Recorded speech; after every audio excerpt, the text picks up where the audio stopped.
চেরাগে জান শরীফ পীর ও মুর্শেদ কালান্দার বাবা জাহাঙ্গীর বা ইমান আল সুরেশ্বরী রচিত মারেফতের গোপনেরও গোপন কথা নামক বইয়ের ৮৩তম পরিচ্ছেদ পাঠ করছি। বেহেশতের চাবিটির নাম নামাজ। কোনো সন্দেহের অবকাশ নেই যে নামাজ বেহেশতের চাবি।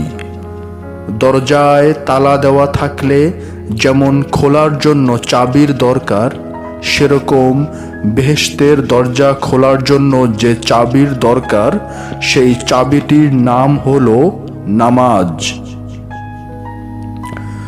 নামাজ ফার্সি শব্দ, আরবিতে সালাত, বাংলায় সংযোগ তথা যোগাযোগ।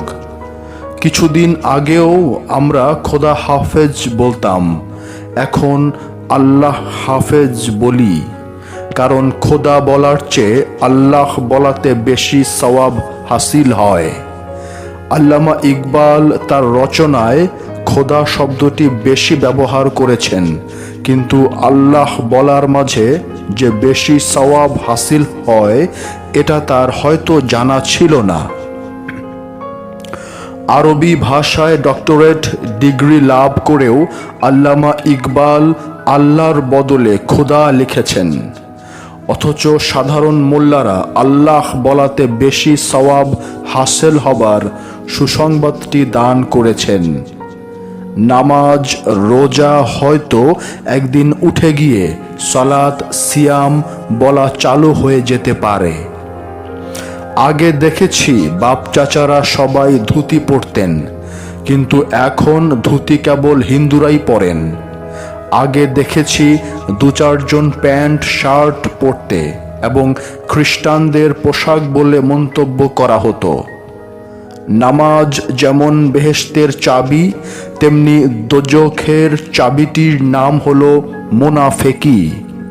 কারণ মুনাফেকের কোনো ইবাদত কবুল হয় না, আর যদি এতিমের হক মেরে দেওয়া হয় তাহলে দোজখের চাবিটির আর দরকার হয় না, কারণ দরজাটি হর হামেশা খোলা থাকে। কারণ কোরআন যেখানে বলছে যে বা যারা এতিমের থেকে মুখ ফিরিয়ে নেয় তারা সকলেই ধর্ম হতে বাদ তথা খারিজ। হাক্কুল এবাদের কথা তথা বান্দার হক সম্বন্ধে বলার প্রয়োজন মনে করি না, কারণ এই বিষয়টি মারেফতের গোপন কথা নামক বইটিতে এত বেশি বিস্তারিত লেখা হয়েছে যে এরপর পুনরায় একই কথা উল্লেখ করতে চাই না। কিন্তু নামাজ যেমন বেহেশতের চাবি, তেমনি এই নামাজি যাদেরকে অন্যায় কাজ ও পাপ হতে বিরত করে না তাদেরকে আল্লাহ হতে দূরত্ব বৃদ্ধি করে চলে। হাদিস। সুদখোরদের দোজখের কীটও ঘৃণা করে। অবশ্য ব্যাংকের লভ্যাংশটিকে সুদ বলার মাঝে মতভেদ আছে। তবে যারা প্রতি মাসে শতকরা ৫ থেকে ১০ ভাগ করে সুদ খায় তাদেরকে খাঁটি সুদখোর বলা হয়েছে, এবং এর মধ্যে সব ফেরকার আলেমদের মতভেদ নাই। এখন প্রশ্ন হলো, এরকম সুদখোরেরা কি নামাজ পড়ে না? সুদখোরদের নামাজ কি বেহেশতের চাবি হতে পারে? লা তাকরাবুস সালাতা ওয়া আনতুম সুকারা তথা মাতাল অবস্থায় নামাজের ধারে কাছেও যেও না।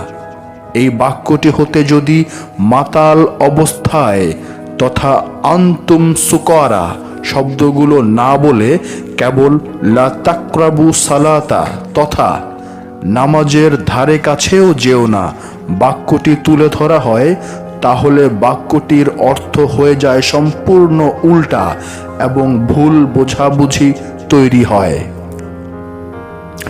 নামাজ বেহেশতের চাবি, কিন্তু এই চাবিটি সবার হাতে থাকার কথা নয়। যারা চাবির উপযুক্ত কেবল তারাই বেহেশতের দরজা খুলতে পারবে। কারো আধা হাত জায়গা জোর করে দখল করে নিলে 7 তবক জমিন গলায় ঝুলিয়ে দেওয়া হবে। যেখানে খাঁটি জিনিস না দেওয়া, মাপে কম দেওয়া মারাত্মক অপরাধ বলে গণ্য, সেখানে ভেজাল মিশিয়ে অখাদ্য বানিয়ে বিক্রি করা হচ্ছে। গরিব মানুষের ভিটে মাটি বিক্রি করা টাকা দালালের হাতে তুলে দিচ্ছে সরল মনে ও বিশ্বাসে, বিদেশে যাবার উদ্দেশ্যে, অথচ মেরে দেওয়া হচ্ছে। যেখানে নিরীহ প্রকৃতির মানুষদেরকে জীবনের হুমকি দিয়ে নামমাত্র মূল্যে জমি কিনে নিচ্ছে, এই জাতীয় মানুষের জন্য নামাজ কি বেহেশতের চাবি হতে পারে? মহানবীর বাণীটি হলো, আখেরি জামানায় মসজিদগুলো খুবই সুন্দর হবে এবং নামাজিও অনেক, এবং ধর্ম বিষয়ে সুন্দর সুন্দর কথা বলবে, কিন্তু ঈমান গলার নিচে নামবে না। হুবহু না লিখে সংক্ষেপে লিখলাম। সেই আলামতের কিছুটা নমুনা, কিছুটা লক্ষণ কি আমরা দেখতে পাই না? 84তম পরিচ্ছেদ। মনে হবে ভুল, আসলে তা নয়।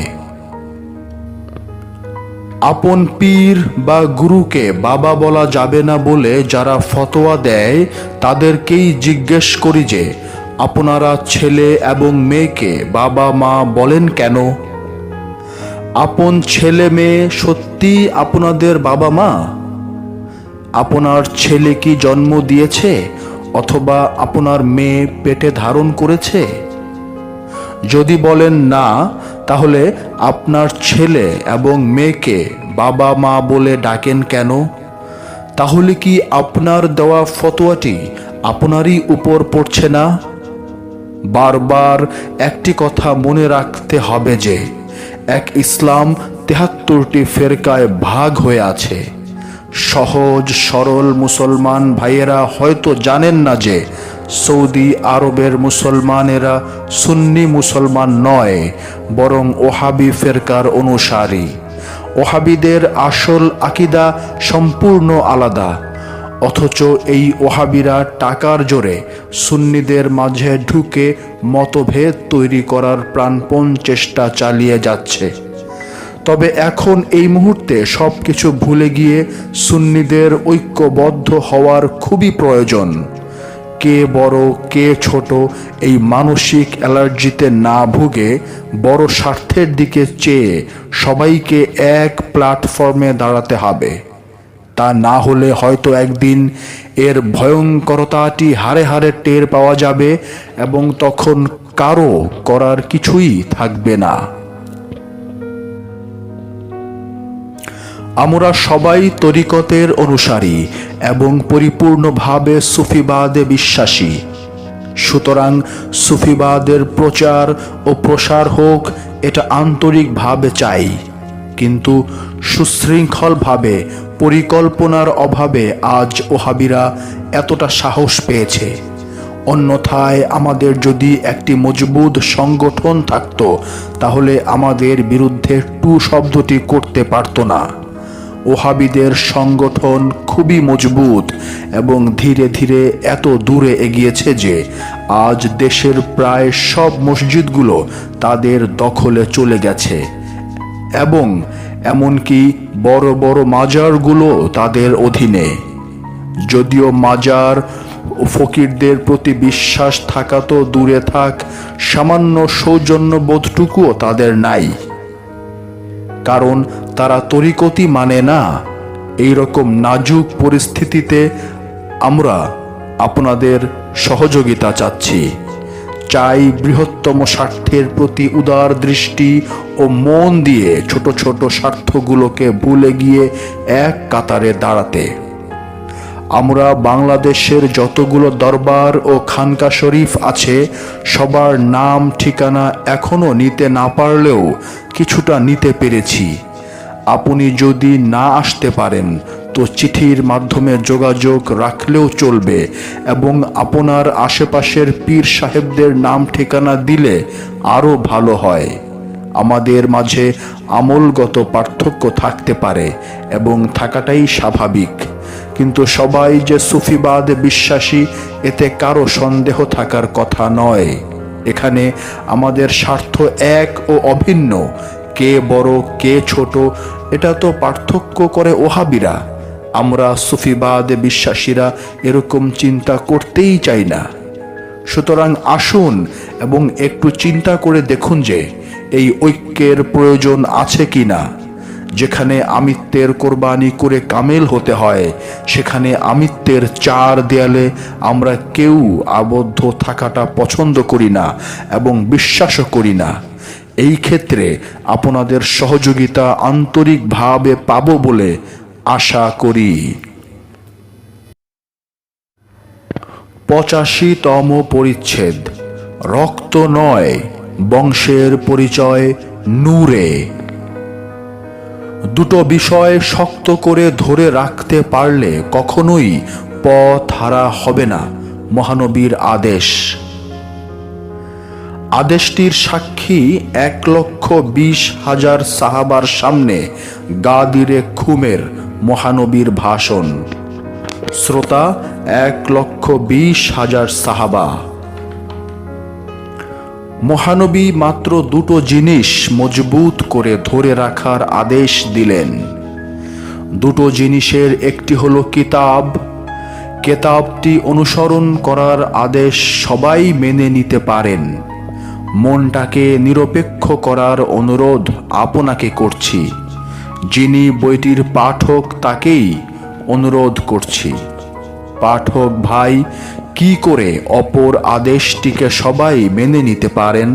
কারণ অপর আদেশটির নাম হলো আলে বায়েত তথা নবী বংশ। ধন সম্পদের মোহ, ক্ষমতার লোভ, শক্তিকে নিজের কাছে ধরে রাখার প্রবল বাসনা, শাসন করার সর্বোচ্চ ক্ষমতাটি ধরে রাখার প্রচণ্ড লালসা যাদের সাময়িক দুনিয়ার জিন্দেগিতে অন্ধ করে দেয়, নেশার মাদকতায় বিভোর হতে চায়, তারা কি করে নবী বংশকে ধরে রাখার আদেশটি মানতে পারে, গ্রহণ করে নিতে পারে? এই আদেশটি যারা অমান্য করেছে এবং পরেও করবে, তারা কি মহানবীকে মনে প্রাণে অমান্য করছে এবং পরেও করবে? তারা কি মহানবীকে মনে প্রাণে মেনে নিতে পেরেছে? মেনে নেবার মানসিক অবস্থাটা কি তৈরি হতে পারে? ক্ষমতা আর শক্তির যারা পূজা করে তারা প্রেমের অনুসারী হতে পারে না। আই রিপিট, ক্ষমতা আর শক্তির যারা পূজা করে তারা প্রেমের অনুসারী হতে পারে না। প্রেমের অনুসারী হবার ভান করতে পারে, প্রেমিক হবার অভিনয় করতে পারে। তাই আসল আর অভিনয়টির পার্থক্য করতে পারি নাই বলেই সত্য বিষয়টি তথা সিরাতুল মুস্তাকিম হতে অনিচ্ছায় আমাদেরকে ছিটকে পড়তে হয়। কোনটা অভিনয় আর কোনটা অভিনয় নয় সেটা বুঝতে হলেই আপনাকে সুফিবাদকে গ্রহণ করতে হবে। তারপর সুফিবাদের ওপর গবেষণা করার পর আমাকে আর বারবার বলে দিতে হবে না, বরং আপনিই বলবেন সুফিবাদী আত্মপরিচয়ের একমাত্র পথ। এই উপলব্ধির পথটি বড়ই পিচ্ছিল, বড়ই ধারালো এবং সরু। প্রতি পদে পদে ধোঁকা খাবার বহু রকম অভিনয়ের হাতছানি দেখতে পাবেন আদর্শের নামে অভিনয়, নীতির নামে, ইতিহাস বিকৃতির নামে, মন গড়া ব্যাখ্যার হিপনোটিজমের নামে, আনুষ্ঠানিক পোশাক পরিচ্ছদ দেহে ধারণ করে আনুষ্ঠানিক উপাসনার চোখ ধাঁধানো উপাসনার বাহারি রূপটি দেখে, অলংকারিক ভাষার ঐন্দ্রজালিক উঁচু ঢেউগুলো দেখে, সুর মেশানো মিষ্টি মিষ্টি ভাষণের ক্যাসেট শুনে, অনেক নেকি আর সওয়াবের হিসাবটি তুলে দিয়ে আপনাকে, আমাকে এবং সবাইকে ডেকেছে, ডাকে এবং ডাকবে। এই ডাকের শেষ নাই এবং শেষ হবার বিধান নাই, কারণ শয়তানের যে মৃত্যু নাই। শয়তান যতদিন মানব সমাজে আছে ততদিন বিজ্ঞান যতই এগিয়ে থাক না কেন, এমনকি সৌরজগতের অন্য যে কোনো গ্রহেও যদি যেতে পারি এবং থাকতে পারি, তবুও শয়তানের দ্বারা হিংসা, খুনোখুনি, হানাহানির জঘন্য বিষয়গুলো সেখানেও যাবে এবং বিজ্ঞানের জয়যাত্রাকে ভাবিয়ে তুলবে। আর তখনই বিজ্ঞানী সেই সুফিবাদে ঝুঁকে পড়বে এবং বলবে সুফিবাদী আত্মপরিচয়ের একমাত্র পথ। ৮৬তম পরিচ্ছেদ। এতে আবার অবাক হবার কি আছে? আল্লাহর জাতি নূরের মহানবীর মাঝে অবস্থান, সুতরাং খণ্ডিত নূর অখণ্ড নূরের সঙ্গে মিশে যাবে। এতে আবার অবাক হবার কি আছে? মহানবীর পেশাব, পায়খানা এবং ঘামের মধ্যে মিশকে আম্বরের চেয়েও সুগন্ধি ছড়িয়ে পড়ার বহু হাদিসি দলিল আছে এবং এতে অবাক হবার কি আছে? মহানবীকে জীবজন্তু, গাছপালা সেজদা করত এবং এতে অবাক হবার কি আছে? সাগর হতে বাষ্প আকারে ঊর্ধ্ব আকাশে উঠে মেঘ হয়ে বৃষ্টির খণ্ডিত পানি অখণ্ড সাগরে মিশে যাবে এবং এতে অবাক হবার কি আছে? মহানবী যদি মাটির তৈরি হতেন তাহলে হয়তো কিছু বলার থাকতো। ফেরেশতা জিবরিল নূরের তৈরি হয়েও এক স্থানে এসে থেমে বলতে বাধ্য হলেন যে একটি পাও এগিয়ে যাবার ক্ষমতা নাই। কিন্তু মুমিনের মেরাজে যাবার কথাটি আসবে তখন আপন দেহের ভেতর যে ৭টি আকাশ আছে তা পেরিয়ে যেতে হবে। তাই মহানবীর মেরাজ আর মুমিনের মেরাজ কখনোই এক নয় এবং ভুলেও এক মনে করলে গুনাহ হবে, কারণ নবীর স্বপ্ন বাস্তব আদেশের মতো পালনীয়, যেমন নবী ইব্রাহিমের কোরবানির স্বপ্নটি। কিন্তু অলির স্বপ্ন সত্য হলেও বাস্তবে পালন করার শরীয়তি বিধান নাই। অলির পেশাব, পায়খানা এবং ঘামে সুগন্ধি তো দূরে থাক, বরং দুর্গন্ধ অবশ্যই থাকবে। সুতরাং মেরাজের পার্থক্যটি স্পষ্ট।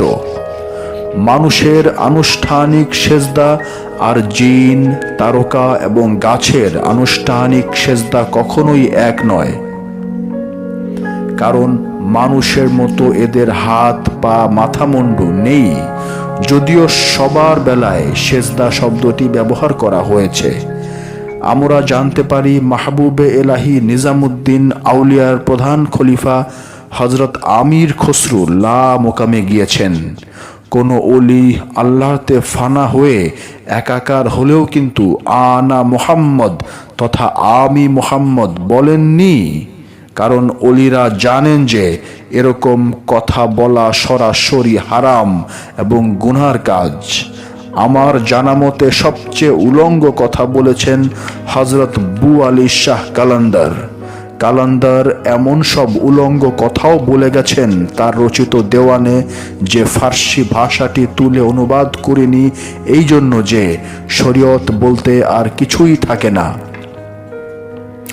যে কালান্দার এমন কথা বলতে পারেন যে আসো বসো, আমার কথা মতো 4 মাস মোরাকাবা করে যদি সামান্য সত্যের নিদর্শন না পাও তো দুহাতে দুটো পাথর নিয়ে কালান্দারের মাজারে ছুঁড়ে মেরে বলে দিও কালান্দার মিথ্যুক। সেই বু আলী শাহ কালান্দার ভুলেও আনা মুহাম্মদ বলেননি।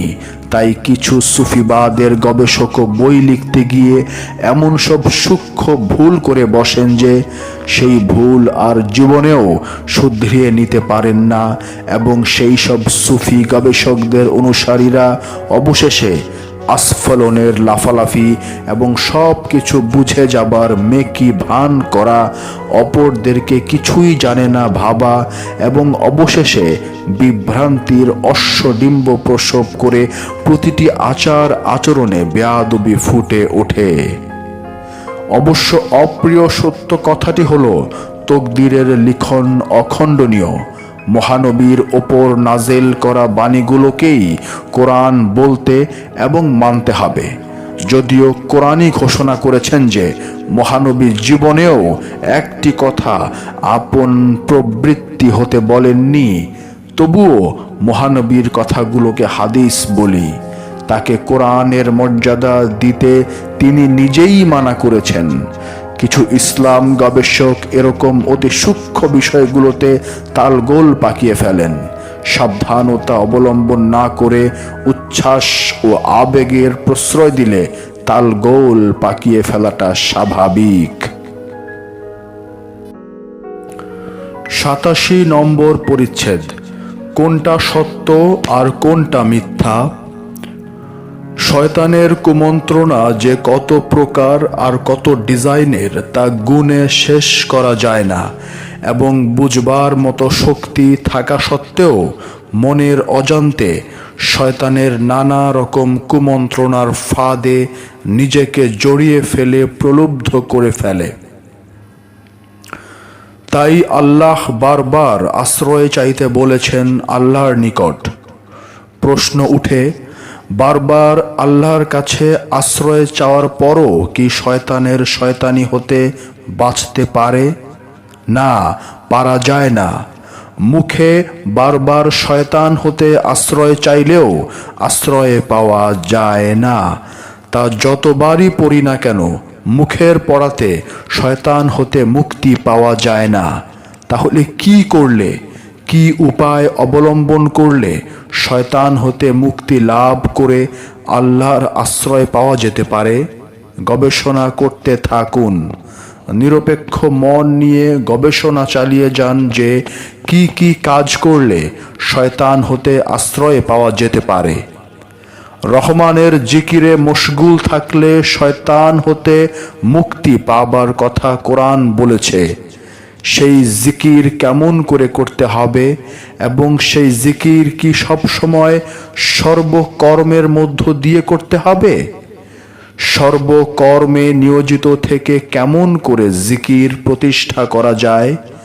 সেই জিকির কি মুখে মুখে উচ্চারণ করে করতে হবে না মনে মনে করতে হবে? তাহলে দুটো কাজ কেমন করে একসঙ্গে করা যায়? নাকি সব কাজগুলো নিজের প্রবৃত্তির কামনায় না করে আল্লাহর ওয়াস্তে করতে হবে? যদি আল্লাহর ওয়াস্তে করার কথাটি আসে, তাহলে সেই আল্লাহর ওয়াস্তে কাজ করাটা বিশদ ব্যাখ্যা করে বুঝিয়ে দিতে হবে। কিন্তু এই বিশদ ব্যাখ্যা কতটুকু গ্রহণযোগ্য এবং কতটুকু বর্জনযোগ্য, সেই বিষয়টিতেও কিছু প্রশ্ন থেকে যাওয়া স্বাভাবিক। এই রকম ব্যাখ্যার প্রশ্নে যখন নানা মুনির নানা রকম ব্যাখ্যা দেখতে পাই এবং এই ব্যাখ্যার প্রশ্নে অমিল মিল লক্ষ্য করি, তখন হতাশার কুয়াশার কাছের জিনিসটাও দেখতে পাই না। আমি অধম লেখক যে কথাগুলো বলে চলছি, সেই কথাগুলো একটু নিরপেক্ষ মন দিয়ে বিচার করার শক্তি থাকলেও যুক্তি নামক গাছের মাটির ভিত্তিটাকে আপেক্ষিকতার উপর নির্ভর করতে হয়। আর আপেক্ষিকতার উপর নির্ভর করতে গেলেই বিজ্ঞান ভিত্তিক দর্শনের সার্বজনীনতা থাকে না এবং থাকতে পারে না। কারণ আপেক্ষিকতার দর্শনটিও আপেক্ষিক। সার্বজনীনতার দর্শন মহাকালের একটি স্থানে দাঁড়িয়ে ঘোষণা করাটা সম্ভব নয়। যদি কেউ করেন, তাহলে আত্মবিরোধের চেহারাটি ধরা পড়তে বাধ্য। তখন সত্য আর মিথ্যাকে আপেক্ষিকতার ওপর বসিয়ে দিতে বাধ্য হয়, অবশ্য মনের একান্ত অনিচ্ছায়। কোরআনের প্রতিটি কথা মহাকালের উপর ভিত্তি করে প্রতিষ্ঠিত করে আল্লাহ বলেছেন। তাই কোরআনের বাক্যগুলো তথা আয়াতগুলো বুঝে ওঠা সহজসাধ্য নয়। অনুবাদক যখন বুঝে উঠতে পারে না, তখন অনুবাদগুলো এলোমেলো এবং অনিচ্ছাকৃত ভুলের বস্তায় পরিণত হয়। মন গড়া অনুবাদ তা করতে চায় না, কিন্তু আপেক্ষিকতার দর্শনটিকে সিদ্ধান্ত রূপে ধরে নেয় বলেই মনের অজান্তে মন গড়া হয়ে আপনিই ধরা পড়ে যায়। পৃথিবীকে কেন্দ্র করে সূর্য ঘুরছে, এর বহু দলিল কোরআন হাদিস হতে তুলে ধরতে আপ্রাণ চেষ্টা চালাতে গিয়ে রীতিমতো বড় বই লেখা হয়ে গেছে, এবং তাও আবার এই অত্যাধুনিক বিজ্ঞানের যুগে। এবং এসব বই পড়ে হাসবো না কাঁদবো বুঝে উঠতে পারি না। এই সব বই পড়ে যদি বিজ্ঞানীরা চমকে ওঠেন এবং কোরআন হাদিসের ওপর বিরূপ ধারণা পোষণ করতে চান, তাহলে দোষ কি আল্লাহর পবিত্র কালামের, না যিনি ভুল ব্যাখ্যা দিয়েছেন তার? এরকম লজ্জাজনক ব্যাখ্যা পুরাতন কালের বড় বড় কোরআনের তফসিরে পাবেন। লজ্জায় বলতে চাই না যে আকাশে মেঘ কেমন করে তৈরি হয় এবং বৃষ্টি ও বিদ্যুৎ চমকানো ও ঠাটা পড়ার কথাগুলো পুরাতন তফসিরে পাবেন। তখন আপনি পাগলের প্রলাপ বলে হাসবেন এবং ভক্তি ও বিশ্বাসের ওপর বড় বড় ফাটল তৈরি হবে, এবং এর জন্য দায় আল্লাহ পবিত্র কালামের, না যিনি ভুল ব্যাখ্যা দিয়েছেন তার। আপেক্ষিকতা কি আশীর্বাদ না অভিশাপ? আপনি বলে দিন, কারণ আমরা সবাই আপেক্ষিকতার ওপর দাঁড়িয়ে সিদ্ধান্ত নিতে বাধ্য হই। আপেক্ষিকতার ধর্মই হলো নতুন নতুন বিষয় ও জিনিস উপহার দেওয়া। আপেক্ষিকতা চড় লাথি মারে বড় নির্মমভাবে। সুতরাং সব কিছুই আপেক্ষিকতায় ভাসমান। আপেক্ষিকতার প্রবল স্রোতে নতুনকে পুরাতন বানিয়ে ভাসিয়ে নিয়ে যায়। আবার একদম লেটেস্ট বিষয়টিকে বেশ কিছু দিনের মধ্যে ভাসমান রেখে পুরাতন বানিয়ে যখন ছাড়ে, তখন মানুষ চমকিয়ে ওঠে। এই চমকের শেষ নাই। তাই আপেক্ষিকতার সর্বশ্রেষ্ঠ অবদান, উত্তম উপহার, পবিত্র আশ্চর্য চকচকে প্রশ্ন, ধারালো জিজ্ঞাসা, ভেদাভেদের শক্ত প্রাচীর ভাঙ্গার বেদনাদায়ক গান। কোরআনের সূরা রহমানের শেষ আয়াতগুলোর পবিত্র ইশারা ও ইঙ্গিত কেউ বুঝতে পেরে অবাকের উপর অবাক হয়। সূরা মুলকের প্রথম কয়টি আয়াত পড়ার মতো।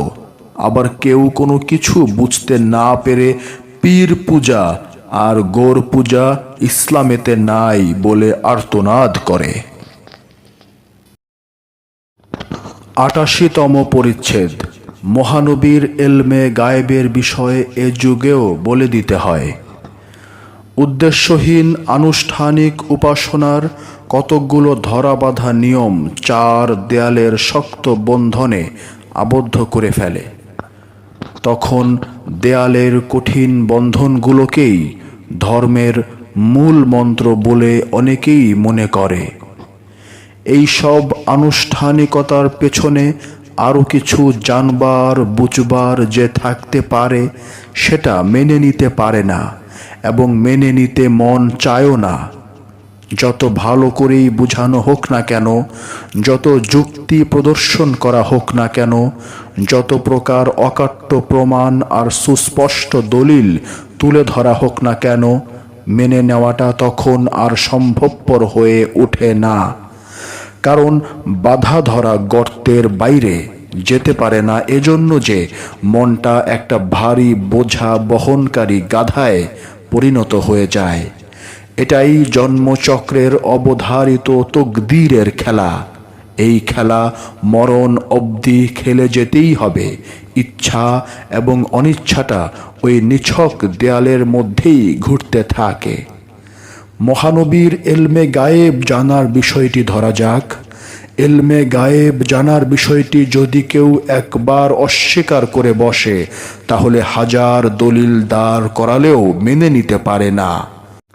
যদি এমন একটি দলিল মহানবীর সাহাবার জানা আছে বলে তুলে ধরি, যদি হজরত ওমরের জুম্মা নামাজের খুতবা দেবার সময় বহু দূরে যুদ্ধরত সৈনিকদেরকে শত্রুপক্ষের আক্রমণ হতে সাবধান করে দেবার দলিলটি তুলে ধরেন, তবুও এটা সেটা বলে হজরত ওমরের এলমে গায়েবের দলিলটিকে অস্বীকার করবে।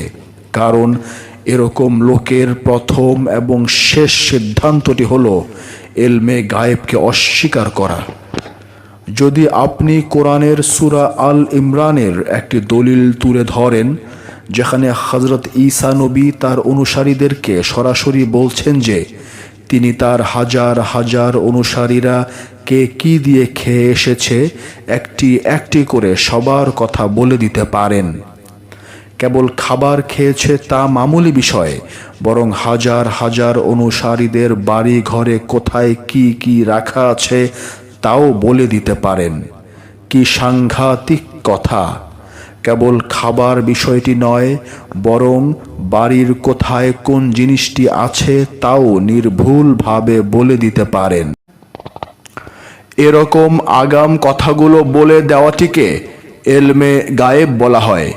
যদি বলা হয় যে যেখানে হযরত ঈসা নবীর এত কিছু বলে দেবার এলমে গায়েবের ক্ষমতাটির কথা কোরআন ঘোষণা করছে, সেখানে মহানবী এলমে গায়েব জানেন না বলাটা অমিল বেমিল বলে মনে হচ্ছে না?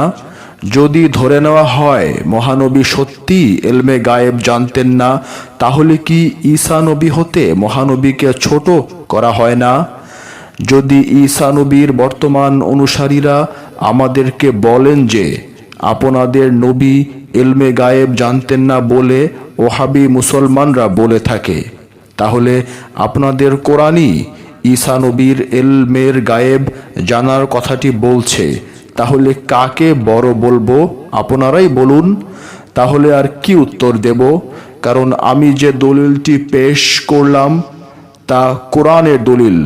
এই দলিল বাইবেল তাওরাত হতে নেওয়া হয়নি যে এক ফুৎকারে আপনি মন গড়া বানোয়াট বলে উড়িয়ে দিতে চাইবেন। তাহলে এর সঠিক উত্তরটি কি হবে? কোরআনের এ কথাটি কেমন করে বাতিল করবেন? 89তম পরিচ্ছেদ।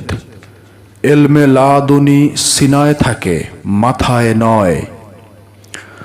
দুনিয়ার এলেম ভুলে যাবার শর্তে বিখ্যাত আলেম ইমাম ফখরুদ্দিন রাজিকে মুরিদ করার কথা ঘোষণা করেছিলেন কামেল পীর তথা গুরু হযরত নাজিমুদ্দিন কোবরা। বিখ্যাত সুফি দার্শনিক ইমাম গাজ্জালি মুরিদ হয়েছিলেন এমন এক ওলিয়ে কামেলের কাছে যিনি লেখাপড়া কিছুই জানতেন না। ইমাম গাজ্জালির পীর ও মুর্শিদ হযরত আবু আলী ফরমাদি। বিশ্ববিখ্যাত মাওলানা জালালউদ্দিন রুমি মুরিদ হয়েছিলেন লেখাপড়া না জানা বাবা শামসে তাবরিজের কাছে। প্রশ্ন আসতে পারে, তারা কেন লেখাপড়া না জানা অলিদের কাছে মুরিদ হলেন? এখানেই আল্লামা ইকবাল তার পীর ও মুর্শেদ একজন নাম না জানা মজ্জুব এর কথা উল্লেখ না করে মাওলানা রুমির আদেশ উপদেশ পেয়েছেন বলে বারবার ঘোষণা করেছেন। সাধনার বিশেষ একটি মোকামে গিয়ে আল্লামা ইকবাল বুঝতে পারলেন যে এই জাতীয় হিকমত ও এলেম দুনিয়ার কোনো মাদ্রাসা আর বিদ্যালয় হতে অর্জন করা যায় না। এই জাতীয় হিকমত আর এলেম অর্জন করতে হলে নির্জন বাস এবং হেরাগুহার মতো নির্জন ঘরে অথবা কবর খুঁড়ে অথবা অনেক রকম পদ্ধতিতে সাধন ভজন করে পেতে হবে। আপন গুরুর ধ্যানের পর ধ্যান, রিয়াজতের পর রিয়াজত এবং গুরুর দেওয়া সাধনায় মগ্ন থেকে কামিয়াব হওয়া যায়। কাশফের দরজা খুলতে হলে আপন পীর ও মুর্শিদের চেহারা মাহমুদা মোকামে অর্থাৎ দুই ভ্রুর মাঝখানে রেখে ধ্যান করতে হয়। এই ধ্যান যোগ খুবই কঠিন। নফসে আম্মারাকে নফসে লাওয়ামা করতে হলে এবং নফসে লাওয়ামাকে নফসে মুতমাইন্নাতে পরিণত করতে হলে আপন পীর ও মুর্শিদের ধ্যানে মগ্ন থাকতে হয়। মুর্শিদের দেওয়া ওজিফায় আল্লাহর জিকিরে ও ফিকিরে থাকতে হয় কম করে হলেও 10 থেকে 12 বছর। আবার এটাও ঠিক যে এই এলমে লাদুনি সম্পূর্ণরূপে দান করার উপর নির্ভর করতে হয়, কারণ এই এলমে লাদুনি যাকে ইচ্ছা আল্লাহ তাকে দান করেন। আল্লাহর খাস রহমত ছাড়া এলমে লাদুনির মালিক হওয়া যায় না।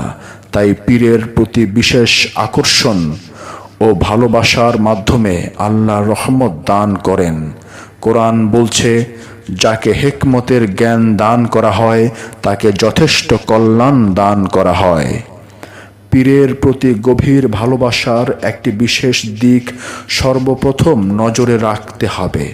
এ বিশেষ দিকটি হলো ভালোবাসার মূল ও প্রধান বিষয়। এই মূল বিষয়টিকে হালকাভাবে গ্রহণ করলে অথবা কম গুরুত্ব প্রদান করলে পীরের দেওয়া ওজিফা দিনের পর দিন মনে মনে পাঠ করলেও ফল পাওয়া যায় না। সেই মূল প্রধান বিষয়টি হলো পীরের ধ্যান, যাকে আরবি ভাষায় তাসাব্বুরে শায়েখ তথা মুর্শিদের ধ্যান করা বুঝায়। বাংলা ভাষায় একে নিরিখ অথবা বরজখ রাখা বলা হয়েছে। আপন মুর্শিদের ধ্যান করার বিভিন্ন পদ্ধতি আছে। সবাইকে একই নিয়মে ধ্যান করতে দেয় না। তবে ধ্যানের নিয়মগুলোর মধ্যে কিছু কঠিন, কিছু কম কঠিন এবং কিছু সাধারণভাবে দেওয়া হয়। এই পীরের ধ্যান ছাড়া ওজিফার মাধ্যমে কিছুটা হয়তো শক্তি অর্জন করা যেতে পারে, কিন্তু কামালিয়াত হাসিল করা যায় না। গাছের মূলকে যেমন অবহেলা করা যায় না, তেমনি আপন পীরের ধ্যানটাই মূল এবং প্রধান বিষয়।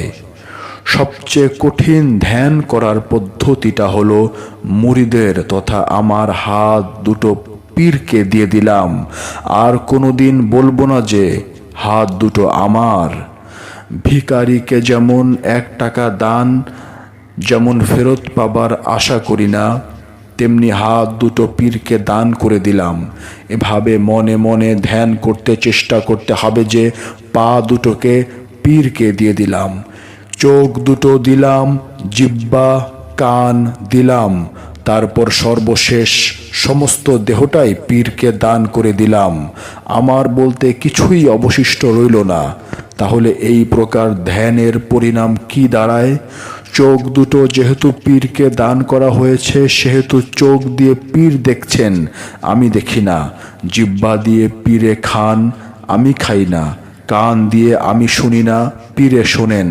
হাত দিয়ে যে কোনো কাজ আমি করি না, পীরে করেন। পা দিয়ে আমি হাঁটি না, পীরে হাঁটেন। প্রকৃতির টানে যা কিছু করা হয়, যেমন পায়খানা, প্রস্রাব ইত্যাদি সবকিছুই গুরু বা পীরে করছেন। কারণ দেহের সবকিছুই প্রদান করা হলে আমিটাকেও যে দেওয়া হয়েছে। এ এক অদ্ভুত এবং খুবই কঠিন সাধনা। ইমামুল আউলিয়া বায়েজিদ বোস্তামিকে এই ধরনের ধ্যান সাধনা দিয়েছেন আমার নবী বংশের শহীদে আজম ইমাম হোসাইন আলাইহিসসালাম এর পুতিন ইমাম জাফর সাদেক।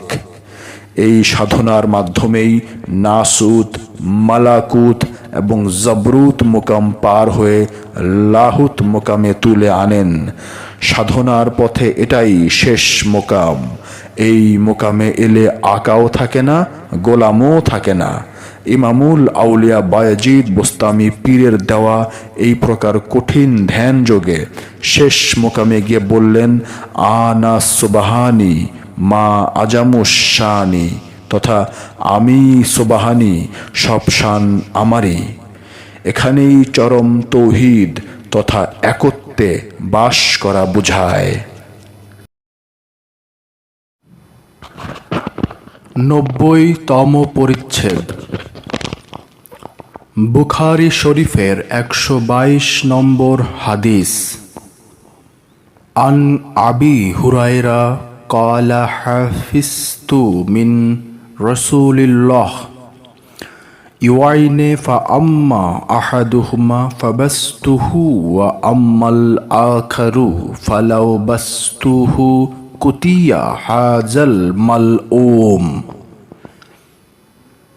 অর্থাৎ হযরত আবু হুরায়রা বলেছেন, আমি রাসূলুল্লাহ হইতে ইলমের 2টি পাত্র মুখস্থ করিয়া রাখিয়াছিলাম।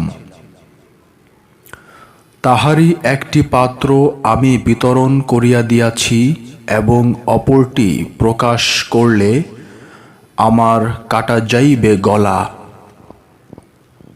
হযরত আবু হুরায়রার বর্ণিত এই হাদিসে ইহাই স্পষ্ট প্রমাণিত হল যে এলেম তথা জ্ঞানের প্রকারভেদ আছে। এখানে এলেম তথা জ্ঞানকে হযরত আবু হুরায়রা 2টি ভাগে ভাগ করেছেন। প্রথম ভাগটি প্রকাশযোগ্য, তাই এই প্রকাশযোগ্য জ্ঞানটি তিনি প্রকাশ্যে দান করে গেলেন। কিন্তু পরক্ষণেই আমরা দেখতে পাই আরেকটি জ্ঞানের কথা, যেটি রহস্যপূর্ণ জ্ঞান তথা গোপনীয় জ্ঞান, এবং ইহা সবার নিকট পাইকারিভাবে বিতরণ করা যায় না, এবং যায় না বলেই তিনি এও বলেছেন যে এই জ্ঞান সবার নিকট বিতরণ করতে গেলে অপমানিত এবং লাঞ্ছিত হবার প্রচুর সম্ভাবনা আছে।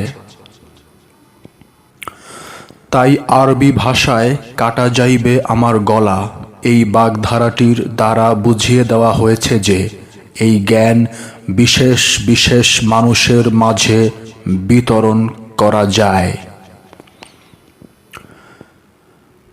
আমরা হযরত আবু হুরায়রা হতে জাহিরি জ্ঞানের অনেক হাদিস পাই এবং তিনি সবচাইতে বেশি হাদিস সংগ্রহ করেছেন বলে জানতে পারি।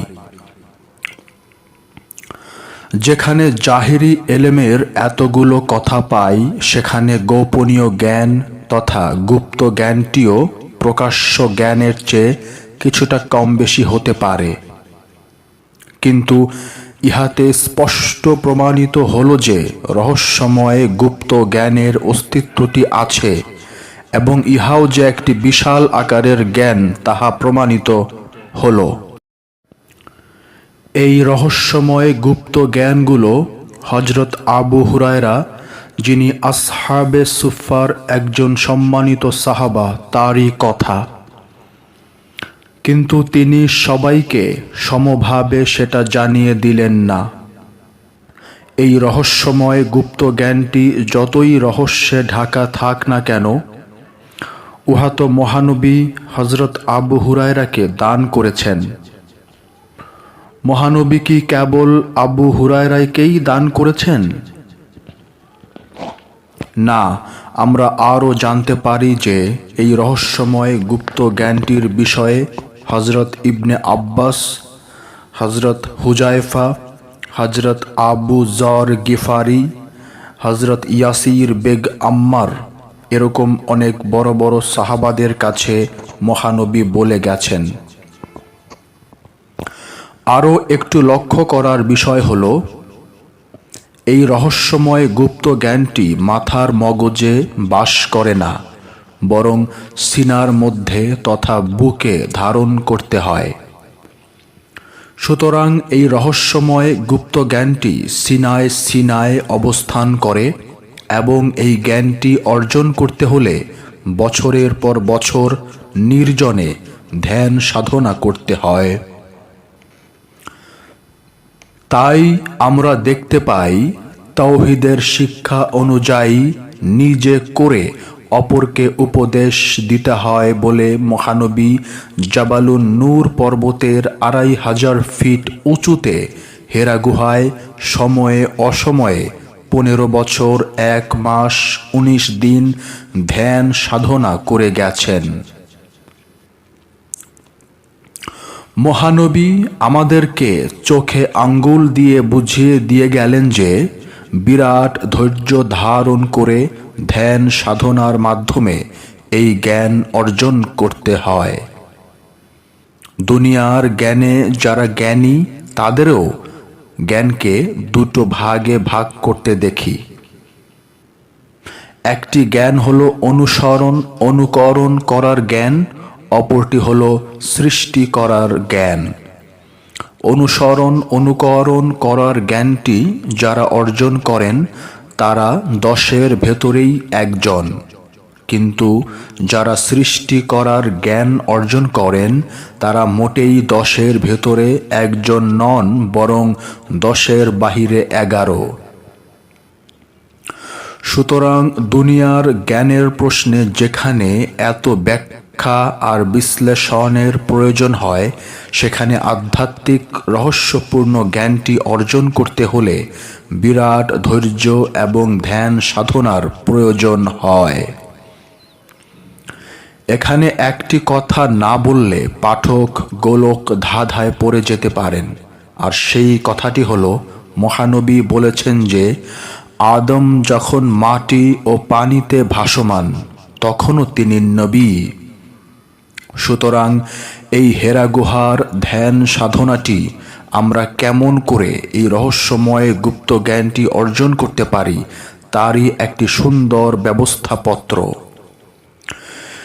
এই রহস্যময় জ্ঞান অর্জন করতে গেলে পুঁথিগত আক্ষরিক জ্ঞানের যে প্রয়োজন পড়ে না, তারই জ্বলন্ত উদাহরণ হল আমাদের মহানবী একজন নিরক্ষর নবী ছিলেন। পাঠকদেরকে একটু খেয়াল করতে বলছি যে এই হেরা গুহাতেই মহানবী নবুয়ত পেলেন, এই হেরা গুহাতেই তিনি কোরআন পেলেন এবং জিব্রিল আমিনের সাক্ষাৎ লাভ করলেন। পাঠক একটু খেয়াল করুন, তিনটির একটিও কিন্তু বাকিতে পাওয়া যাবে বলা হয়নি। আমরা দেখতে পাই তিনটি মহানবী নগদ পেয়েছেন। সুতরাং রহস্য জগতের গুপ্ত জ্ঞানে যারা ডুব দিতে চান তাদেরকে জানিয়ে রাখা ভালো যে ধ্যান সাধনার মাধ্যম ছাড়া এই রহস্যময় জ্ঞানটি অর্জন করা যায় না। তবে মাদারজাত অলি হলে ভিন্ন কথা। পাঠক আরেকটু খেয়াল করুন, জিব্রিল আমিন কিন্তু মহানবীর মাথার সঙ্গে মাথা মিলিয়ে জ্ঞান দান করেননি, বরং সিনার সঙ্গে সিনা মিলিয়ে সিনার জ্ঞানটি দান করে গেলেন, এবং এই সিনার জ্ঞানকেই আমরা রহস্যময় গুপ্ত জ্ঞান বলি।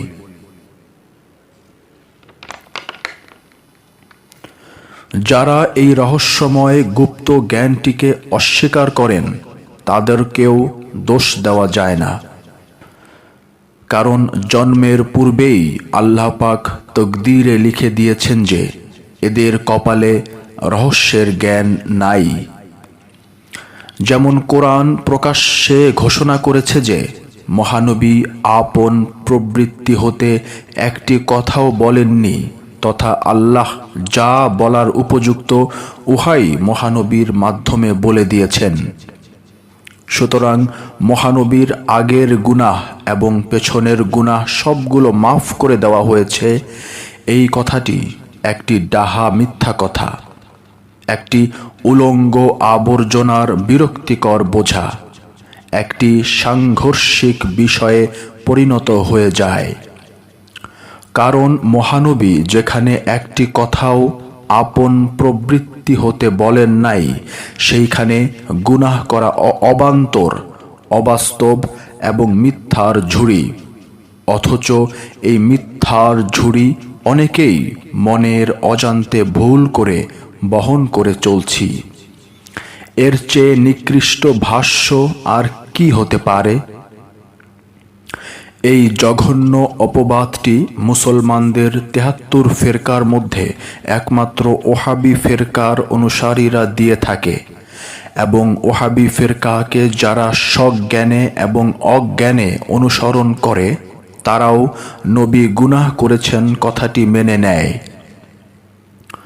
মুসলিম সমাজে নবীর গুনাহ করার অপবাদটি কেমন করে হজম করে তাহা ভাবতেও অবাক লাগে। কোরআনে যে সকল কথা নবীর অনুসারীদেরকে লক্ষ্য করে বলা হয়েছে উহাই নবীর উপরে চাপিয়ে দেওয়া হয়। সার্বজনীন এবং ব্যতিক্রম এক বিষয় নয়।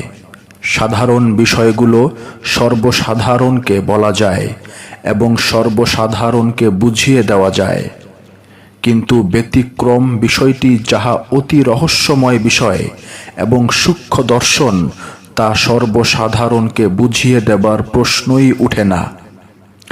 এই অতীব রহস্যময় জ্ঞান সর্বসাধারণের মধ্যে বন্টন করতে গেলে হিতে বিপরীত ফলই আসার প্রচুর সম্ভাবনা থেকে যায়। ইহা কেবল ধর্ম বিষয়েই প্রযোজ্য নয়, বরং বিজ্ঞান ও অন্যান্য বিষয়েও সমভাবে প্রযোজ্য। সুতরাং জ্ঞান বন্টনের প্রশ্নে সবাইকে এক করে ফেলা ঠিক হয় না। যেখানে কোরআনুল হাকিম ঘোষণা করছে যে আমাদের মহানবী জীবনে একটি কথাও আপন প্রবৃত্তি হতে বলেন নাই, অর্থাৎ আপন খেয়াল, কল্পনা, হুশ, চেতনা, জ্ঞান, মর্জি, খুশি, ঝোঁক, ইচ্ছা, প্রবণতা, স্পৃহা, অভিরুচি এই সবের কোনো কিছু থেকে বলেন নাই। বরং আমি আল্লাহ যা বলেছি তার বাহিরে একটি কথাও বলেন নাই। কোরআনের এই আয়াতটি সামনে রাখলে কেমন করে বলা যায় যে আমাদের নবী কুফরি করেছেন? কুফরি সাধারণ মানুষকে করতে দেখি এবং কুফরির বিরুদ্ধে আদেশ উপদেশ দেবার তরেই নবীদের আগমন। কোরআন বলছে, ইয়াতলু আলাইহিম আয়াতিহি ওয়া ইউজাক্কিহিম ওয়া ইউআল্লিমুহুমুল কিতাবা ওয়াল হিকমাত। আল্লাহ বলেছেন, ওয়া মা ইয়ান্তেকু আনিল হাওয়া, অর্থাৎ মহানবী নিজের প্রবৃত্তি থেকে কোনো কথা বলেন নাই। যেখানে মহানবী একটি কথাও নিজের প্রবৃত্তি হতে বলেন নাই, সেইখানে নবীর ওপর গুনাহ করার অপবাদটি কি আল্লাহর ওপর বর্তায় না? পরোক্ষভাবে কি আল্লাহকে দোষারোপ করা হচ্ছে না? যেখানে মহানবী একটি কথাও নিজের প্রবৃত্তি হতে বলেন নাই, সেইখানে নবীর ওপর গুনাহ করার অপবাদটি কি আল্লাহর ওপর বর্তায় না? পরোক্ষভাবে কি আল্লাহকে দোষারোপ করা হচ্ছে না? যেখানে মহানবী আপন প্রবৃত্তি হতে একটি কথাও বলেন নাই, সেখানে গুনাহ করা না করার প্রশ্নটি আসে কি করে? এই কথা কয়টির প্রতিবাদ কি আমরা শুনতে পাব না? সুতরাং গালিগালাজ না করে ওলি আল্লাহরা তাদেরকে আল্লাহর হাতে ছেড়ে দিতেই উপদেশ দিয়েছেন। আর এই জাতীয় অস্বীকারীর দল না থাকলে দুনিয়ার রং তামাশাও জমে উঠে না। তালের সঙ্গে বেতাল, সুরের সঙ্গে বেসুর না থাকলে তাল আর সুরের মর্যাদাটি বুঝতে পারতাম না। দুনিয়ার বাস্তব জ্ঞানের প্রশ্নে নতুন নতুন জিনিস আবিষ্কার করতে গিয়ে একটানা কঠোর পরিশ্রম ও গবেষণা চালিয়ে যেতে হয়। তারপর লুকিয়ে থাকা সত্যটি বিজ্ঞানের গবেষক ফুটিয়ে তোলেন। জ্ঞানের এমন কোনো শাখা প্রশাখা নেই যেখানে গবেষণার পর গবেষণা চলছে না। শুনেছি অস্ট্রেলিয়ার কয়েকজন বিজ্ঞানী সূরা কাহাফের কাহাফ নামক গুহার ভেতরে যে 7 জন যুবক ধ্যান সাধনায় মশগুল ছিলেন এবং 309 বছর অতিবাহিত হবার পর তারা কাহাফ নামক গুহা হতে বেরিয়ে এসেছিলেন, তখন অনেক রকম প্রশ্ন আর জিজ্ঞাসা করার মতো ছিল। কিন্তু বিজ্ঞানীদের চোখে একটি বিষয় বিশেষভাবে ধরা পড়ল, আর সেই বিষয়টি হল 309 বছর কাহাফ গুহাতে অবস্থান করার পরেও কেমন করে একই রকম যুবক রইলেন। বৃদ্ধ হবার ছাপ, ছবি দাগ, নকশা, পর্চার সামান্যতম চিহ্ন ওই 7 জনের মধ্যে ফুটে ওঠেনি। তবে হ্যাঁ, চুল আর নখ বড় হয়েছিল। অস্ট্রেলিয়ার বিজ্ঞানীরা মহা চিন্তায় পড়ে গেলেন যে 309 বছর যদি যৌবনকে ধরে রাখা যায়, তাহলে নিশ্চয়ই এমন কোনো পদার্থ পৃথিবীতে অবস্থান করছে যেটাকে আবিষ্কার করতে পারলে সাধারণ মানুষও 309 বছর যুবক থাকতে পারবে। বিজ্ঞানীরা পারুক চাই না পারুক, কিন্তু এই প্রশ্নটির জন্য অসংখ্য আন্তরিক ধন্যবাদ। মহানবী বলেছেন, তুমি জ্ঞান অর্জন করতে থাকো, দোলনা থেকে কবর পর্যন্ত। এখানে একটি কথা থেকে যায় যে, কি এমন রহস্যপূর্ণ জ্ঞান যা সাধারণের কাছে বিতরণ করা যায় না?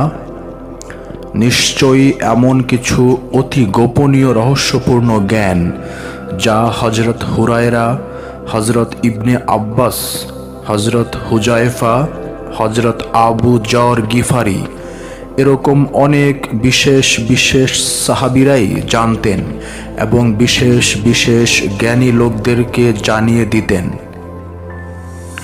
ধর্মের অনেক বিষয় এতই সূক্ষ্মতম বিষয় যাহা সবার পক্ষে বোধগম্য হওয়া তো দূরে থাক, বরং বিদ্রোহী হয়ে ওঠার সম্ভাবনাটি থেকে যায়। আমরা দেখতে পাই রহস্যপূর্ণ জ্ঞানগুলো প্রায় প্রেম এবং ভক্তি মার্গের ওপর পাওয়া যায়। বিখ্যাত অলি বাবা শামনুন মোহেবকে লোকে মোহেব বলতো। মোহেব অর্থ প্রেমিক, আর নামটি হলো শামনুন। দুটো মিলে প্রেমিক শামনুন বলে সেই দেশের মানুষ তাকে ডাকত। হযরত শামনুন মোহেব জনতাকে বলতেন যে তিনি মোহেব নন তথা প্রেমিক নন, বরং কাজ্জাব তথা মিথ্যাবাদী। সেই নগরের লোকেরা শামনুন মোহেবকে প্রেম বলতে কি বুঝায় উহা বুঝাবার জন্য বারবার অনুরোধ করতে থাকে। শামনুন মোহেব নীরবে দাঁড়িয়ে বিড়বিড় করে কি যেন বলতে থাকেন। সহসা ছোট্ট একটি পাখি শামনুন মোহেবের বাঁ হাতের উপর বসল এবং এই দৃশ্যটি সবাই দেখল। তারপর সেই পাখিটি উঁচুতে উঠে মাথা নিচু করে মাটিতে আছড়িয়ে পড়ল এবং নাক মুখ দিয়ে রক্ত বের হয়ে ছটফট করে মৃত্যুবরণ করল। শামনুন এই দৃশ্যটি দেখে জনতাকে বললেন, এটাই প্রেম। আসলে প্রেমের কোনো সংজ্ঞাই হতে পারে না। যারা প্রেমের সংজ্ঞা দেয় তারা আস্ত পাগল, কারণ প্রেমের কোনো বাধা ধরা আইনে চলে না। এমনি করলে প্রেম হয়, অমনি করলে হয় না, এইসব কথাবার্তায় ধূম্রজাল তৈরি করা যায়, কিন্তু প্রেমের সংজ্ঞাটি দেওয়া যায় না। এক গ্লাস ভর্তি জলকে যদি প্রশ্ন করা হয়, তোমার নাম কি? গ্লাসের জল বলে উঠবে, আমি জল। এক কলস ভর্তি জলকে যদি বলি, তোমরা কে? বলে উঠবে, আমি জল। এক পুকুর জলকে যদি প্রশ্ন করি, তুমি কে? বলবে, আমি জল।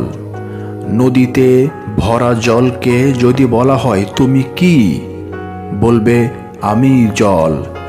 বিশাল সাগরের বিশাল জলরাশিকে যদি প্রশ্ন করা হয়, তুমি কে? বলবে, আমি জল। ক্ষুদ্র গ্লাস হতে শুরু করে বিশাল সাগরের কণ্ঠে আমরা একই কথা শুনতে পাই, আমি জল তথা আনা আব্বুন।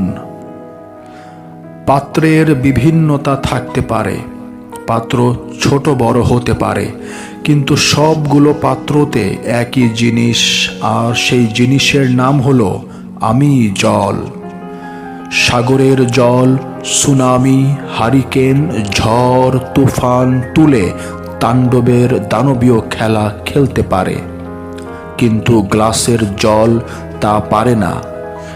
অথচ হাকিকতে দুটোই জল। সুতরাং জলকে গালি দেওয়া যায় না এবং পাত্রটিকেও গালি দেওয়া যায় না। গ্লাসটির সামান্য জল ধরে রাখার তকদির, ঠিক সেইভাবে প্রতিটি পাত্রের একই জল ধরে রাখার তকদির।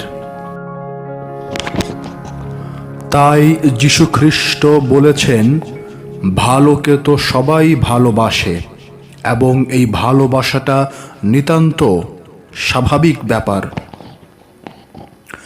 কিন্তু মন্দকে ভালোবাসা সবার পক্ষে সম্ভবপর নয়।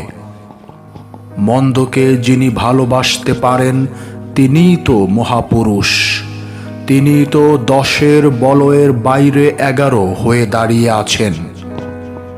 সুতরাং মানুষের মন মানসিকতা যত উঁচুতে উঠে যায় ততই তার মধ্যে ভেদাভেদটুকু কমে যায়। সুতরাং পাপকে ঘৃণা করা যায়, পাপীকে নয়।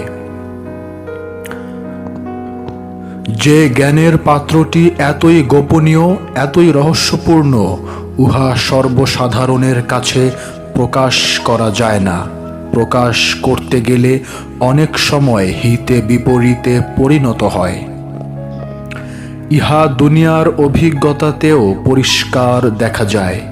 অথচ মহানবী এই গোপন জ্ঞান বিশেষ বিশেষ সাহাবাদের নিকট অকপটে বলে গেছেন।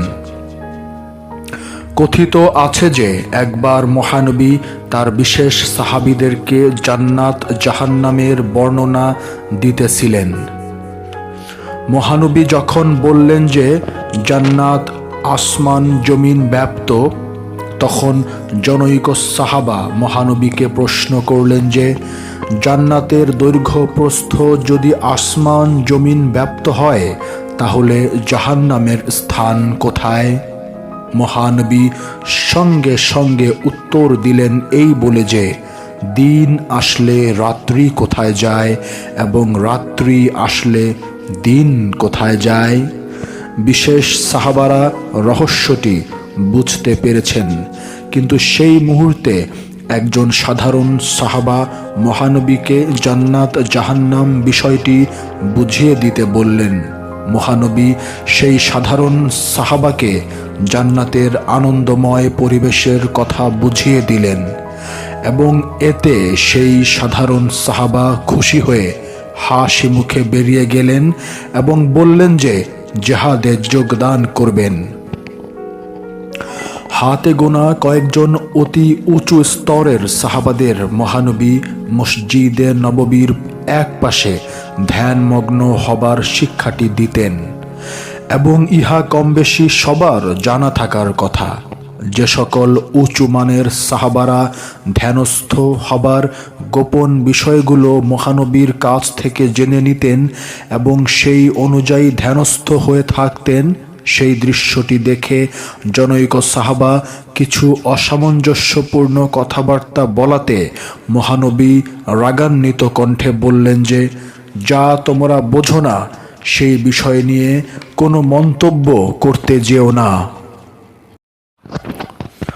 সবাইকে একই রকম বোঝা বহন করার ক্ষমতাটি দেওয়া হয়নি। সেই মহামান্য সাহাবীদেরকেই এক কথায় আসহাবে সুফফা বলা হতো। প্রতিটি মানুষের বুকের বাম পাশে কলব থাকে। সেই কলবটি যখন খান্নাস মুক্ত হয়ে যায় তখনই মুমিনে পরিণত হয়। মনে রাখতে হবে, মুমিন আর আমানু তথা যারা ঈমান এনেছে তাদের মধ্যে আকাশ পাতাল প্রভেদ। আমানু আলবাব আবসার এরা যত জ্ঞান গরিমার কথাই বলুন না কেন, খান্নাস মুক্ত হতে পারে নাই। খান্নাস মুক্ত হওয়ার সাথে সাথে একজন মানুষ মুমিনে পরিণত হয়। তাই পবিত্র কোরআনের ৮ নম্বর সূরা আনফাল এর ১৯ নম্বর আয়াতে আল্লাহ বলছেন যে নিশ্চয়ই আল্লাহ মুমিনদের সহিত রহিয়াছেন। একটু অবাক হয় বইকি, মুমিনদের সঙ্গে যে আল্লাহ থাকেন এই কথাটি সমগ্র কোরআনে মাত্র একবার উল্লেখ করা হয়েছে। অনেকেই আমানুকে অর্থাৎ ইমানদারকে মুমিনে পরিণত করে ফেলেন। এইরকম ছোট্ট ছোট্ট ভুলগুলোর জন্য আমাদের বিভ্রান্তির তথা ভুলের খেসারত দিতে হয়। আল্লাহ পাক পবিত্র কোরআনে 4 জনের সঙ্গে আল্লাহ অবস্থান করেন বলে ঘোষণা করেছেন: ধৈর্যশীল, মুত্তাকি, মুহসিনিন এবং মুমিন। এই 4 জন ছাড়া পুরো কোরআনে আল্লাহর অবস্থানের কথাটি আমরা পাই না। পুরা কোরআনের একটি স্থানেও নামাজীদের সঙ্গে আল্লাহ অবস্থান করেন এই কথাটি বলা হয় নাই। যেমন ইন্নাল্লাহা মা আল মুসাল্লিন, এই কথাটি কোরআনের কোথাও নাই। অথচ নামাজের গুরুত্বটি সবাই কম বেশি জানেন। আমাদের মধ্যে অনেক উগ্রপন্থী অনুসারীরা নামাজ না পড়লে মুসলমান বলতে চায় না, অথচ কাদিয়ানীরা 5 ওয়াক্ত নামাজ পড়ে এবং শরীয়তের বিধিবিধান পালন করে চলে। অথচ একটি কারণে তাদেরকে পাকিস্তান অমুসলিম ঘোষণা করেছে, কারণ কাদিয়ানীরা মির্জা গোলাম আহমদ কাদিয়ানীকে ইমাম মেহেদি মনে করে, আর আমরা মনে করি না। এর চেয়ে মারাত্মক আকিদা শিয়াদের মধ্যে নাই?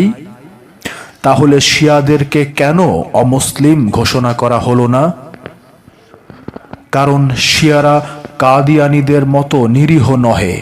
বেশি তেরিবেরি করলে পুতা দিয়ে গুতিয়ে গুতিয়ে দাঁতগুলো ফেলে দেবে, সেই ভয়ে নীরবতা অবলম্বন করে। রোজার কত রকম ফজিলত বর্ণনা করা হয়, কিন্তু রোজাদারদের সঙ্গে আল্লাহ থাকেন না।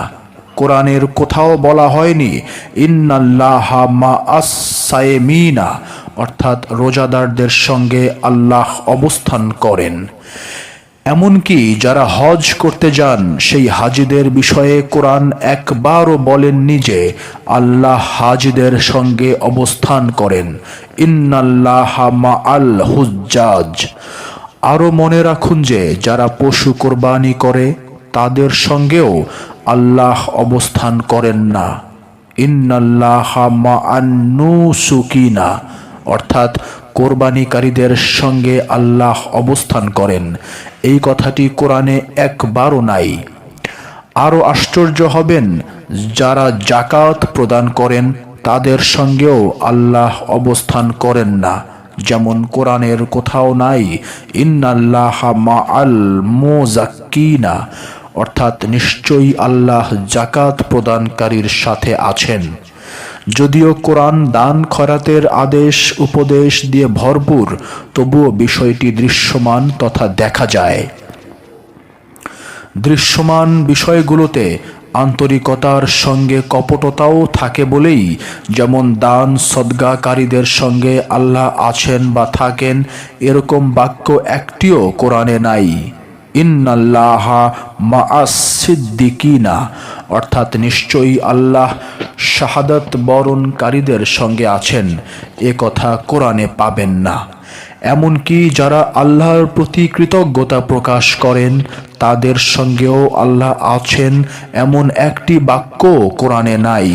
যেমন ইন্নাল্লাহা মা'আশ শাকিরিনা, অর্থাৎ নিশ্চয়ই আল্লাহ কৃতজ্ঞতা প্রকাশকারীদের সঙ্গে থাকেন, এ কথা কোরআনে নাই। এই কথাগুলো পড়ে মনে মনে দুঃখ পেতে পারেন, অথবা অবাক হতে পারেন, অথবা কিছুটা যে আঘাত পাবেন না তারও নিশ্চয়তা নাই। কারণ অতি অপ্রিয় সত্য কথা অনেক সময় অনেকের কাছে, সবার কাছে নয়, ভালো লাগার কথা নয়। অনেকের কাছে ভালো লাগলে মাথায় তুলে নেয়, আর খারাপ লাগলে মুখ ফিরিয়ে নেয়। অথচ কোরআন বলছে আল্লাহুস সামাদ, অর্থাৎ আল্লাহ কারো মুখাপেক্ষী নহেন। যিনি কাহারও মুখাপেক্ষী নহেন তাহাকেই নিরপেক্ষ বলা হয়। যেহেতু আল্লাহ স্বয়ং নিরপেক্ষ, সুতরাং মহা শব্দটি আমরা যোগ করে মহা নিরপেক্ষ বললাম।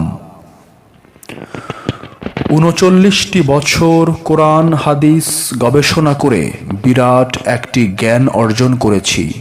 আর সেই জ্ঞানটি হলো আমি অধম লেখক কোরআন হাদিস এর কিছুই বুঝতে পারিনি। আমি অকপটে স্বীকার করব, ওহাবি মোল্লারা সুন্নি মোল্লাদের চেয়ে অনেক ভালো, অনেক আদর্শবান এবং নীতির প্রশ্নে অনড় থাকেন। অথচ সুন্নি মোল্লাদের আগামাথা কিছুই পেলাম না, বরং মহিষের মতো কেবল ফাঁকা বুলির জ্ঞানের গুঁতো যেখানে সেখানে মেরে বসে। সুন্নি মোল্লারা পীর ফকির কেমন হবে তার সুন্দর সুন্দর প্রেসক্রিপশন দিয়ে যায় এবং সেই প্রেসক্রিপশন অনুযায়ী ওষুধ সেবন করে সুদে মূলে সব কিছু হারিয়ে মাথায় হাত দিয়ে বসতে হয়। এই সুন্নি মোল্লারা নফস আর রুহের বিরাট পার্থক্যটি করতে পারে না, কারণ নফসকে রুহু বানিয়ে ফেলে, আবার কখনো রুহুকে নফস বানিয়ে ফেলে। ওয়াক্তিয়া সালাত এবং দায়েমি সালাতের পার্থক্যটুকু পর্যন্ত এরা করতে জানে না, এবং এরা নিজেদেরকে এক একজন বিরাট জ্ঞানী তথা এনসাইক্লোপিডিয়া ব্রিটানিকা মনে করে। ওহাবি মৌলভী পরিষ্কার চেনা যায়, কিন্তু সুন্নি মোল্লারা যে এত বর্ণচোরা এবং হিংসুটে ইহা বাস্তবে কয়েকজনের সঙ্গে কিছুদিন মেলামেশা করলেই পরিষ্কার হয়ে আপনার কাছে ধরা পড়বে, এবং আমার কথাটি যে সত্য উহা মর্মে মর্মে বুঝতে পারবেন। এই কথাগুলো তো জাহেরি এলেমের কথা। আখেরি জামানার মোল্লারা কেমন হবে তার বিশদ বিবরণ অনেক হাদিসেই পাওয়া যায়। এমনকি এও বলা হয়েছে যে সুন্নতি লেবাসে নামাজ রোজায় তারা এত বিভোর থাকবে যে সাধারণ মুসলমানরা অবাক বিস্ময়ে তাকিয়ে থেকে নিজেদেরকে বারবার ধিক্কার দিতে থাকবে। অথচ এই সকল সুন্নতি লেবাসধারী অনুষ্ঠান সর্বস্ব ইবাদতকারীরা পশুর চেয়েও নিকৃষ্ট বলে ঘোষণা করা হয়েছে।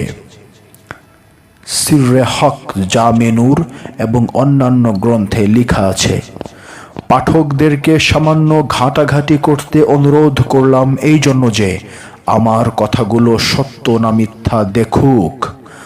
জাহেরি এলেমের প্রশ্নে যেখানে এত মতভেদ এবং এত ফেরকাবাজি, সেইখানে সত্য উদ্ধার করা কতটুকু কষ্টসাধ্য ব্যাপার উহা সহজেই অনুমান করা যায়। হযরত হুরায়রার গোপন ভাণ্ডের জ্ঞানটি, যাহার কথা হযরত ইবনে আব্বাসও বর্ণনা করেছেন, উহার সামান্য কিছু বর্ণনা করতে গেলে এই একবিংশ শতাব্দীতেও চমকে উঠতে হয়। কারণ আমরা জানি জ্ঞান মাথার মধ্যে সীমাবদ্ধ থাকে, কিন্তু সিনার জ্ঞান তথা বুকের অভ্যন্তরের জ্ঞান তথা কলবের জ্ঞান এতই গোপনীয় যে বুদ্ধি খাটিয়ে প্রকাশ করতে হয়, নতুবা সমূহ বিপদ অবধারিত। যেমন কলবের জ্ঞানের যিনি মহারাজা গাউসে খোদা মুশকিল কুশা গাউসুল আজম রাইসুল আরেফিন পিরানে পীর দস্তগীর মাহবুবে সুবহানি কুতুবে রব্বানি গাউসে সমদানি শেখ সৈয়দ মাওলানা মহিউদ্দিন আব্দুল কাদের জিলানি আল হাসানি ওয়াল হুসাইনির জামানায় একজন বিখ্যাত আলেম বড় পীর সাহেবের বিরুদ্ধে একটি বই লিখেছিলেন। সেই বইটির নাম ছিল তাবিশে ইবলিস। বড় পীর সাহেবের মুরিদেরা হইচই করাতে সেই তাবিশে ইবলিস এর রচয়িতা বিখ্যাত মাওলানা জৌজিকে বড় পীর সাহেবের নিকট আনা হলো। মাওলানা জৌজিকে প্রশ্ন করাতে মাওলানা জৌজি বললেন যে আপনার 4 স্ত্রী আর 49টি পুত্র কন্যা, খুব দামি পোশাক পরিধান করেন এবং ঘোর সংসারী বলে দেখতে পাই। আপনি কেবল পীরই নন, পীরদের পীর তথা গাউসুল আজম বলে আপনার মুরিদেরা প্রচার করে বেড়ায়। তাই ইহা যে ভুল বিষয়, উহা যুক্তি তর্কের মাধ্যমে বুঝিয়ে দিতে চেষ্টা করেছি। বড় পীর সাহেব মাওলানা জৌজিকে প্রশ্ন করলেন, আপনি যে বইটি লিখেছেন, উহা কি মাথার জ্ঞানে লিখেছেন নাকি কলবের জ্ঞানে লিখেছেন? মাওলানা জৌজি বললেন, আমি মাথার জ্ঞানে লিখেছি। বড় পীর সাহেব বললেন, আপনার মাথার জ্ঞানটুকু আমি আমার হাতের মুঠোয় নিয়ে আসতে চাই। এই কথা শোনার পর মাওলানা জৌজি চমকে উঠলেন এবং বললেন, আমার এই মাথার জ্ঞান কেমন করে আপনার হাতের মুঠোয় নিয়ে আসবেন? বড় পীর সাহেব মাওলানা জৌজির মাথায় মাত্র একবার হাত বুলিয়ে দিয়ে বললেন, দেখুন তো কোনো সামান্য জ্ঞান বুদ্ধিও আপনার মাথায় অবশিষ্ট আছে কিনা। অবশেষে সেই মাওলানা জৌজি বসা অবস্থায় বড় পীর সাহেবের কাছে মুরিদ হয়ে গেলেন এবং প্রশ্ন করলেন, এটা কি করে সম্ভবপর হলো হুজুর? বড় পীর সাহেব বললেন, ইহাই সেই গুপ্ত এলেমের সামান্য নিদর্শন, যাহা বুখারী শরীফের 122 নম্বর হাদিসে আবু হুরায়রা কর্তৃক উল্লেখ করা হয়েছে। এই রকম ঘটনার নিদর্শন খুবই কমই পাওয়া যায়, কারণ আল্লাহর অলিরা গোপন বিষয়গুলো প্রকাশ করেন না, বরং সিনা বসিনায় এই গুপ্ত জ্ঞান চলতে থাকবে। এজন্যই আমরা সমাজের বুকে দেখতে পাই অনেক মানুষ এই গুপ্ত রহস্য জ্ঞানের জন্য পীর ফকিরদের দ্বারে দ্বারে ঘুরতে থাকেন, তা সে যে ধর্মেরই হোক না কেন। উমাইয়া রাজবংশ এবং আব্বাসীয় রাজবংশ আল্লাহর বহু অলিদেরকে বুঝতে না পেরে হত্যা করেছে। এই রহস্যপূর্ণ গুপ্ত জ্ঞানের কিছুটা পরিচয় করিয়ে দেবার জন্য পৃথিবীতে যারা কলম ধরেছিলেন তাদের মধ্যে অন্যতম শ্রেষ্ঠ হলেন মাওলানা জালালউদ্দিন রুমি। মসনবী শরীফ তারই রচিত অমর গ্রন্থ। উনি পাশ কেটে তথা রূপকের আশ্রয় গ্রহণ করে গুপ্ত রহস্যের কথাগুলো লিখে গেছেন। দেওয়ানি শামসে তাবরিজ তারই রচিত আরেকটি অমর গ্রন্থ। যদিও শামসে তাবরিজ লেখাপড়া জানতেন না বলে মুখে মুখে বলতেন, আর মাওলানা জালালউদ্দিন রুমি উহা লিখে রাখতেন। বিরাট বিশাল একটি অমর গ্রন্থ। সাধারণ মানুষ এই বইগুলো পড়া তো দূরে থাক, অনেকে, তবে সবাই নয়, এর নামই জানে না।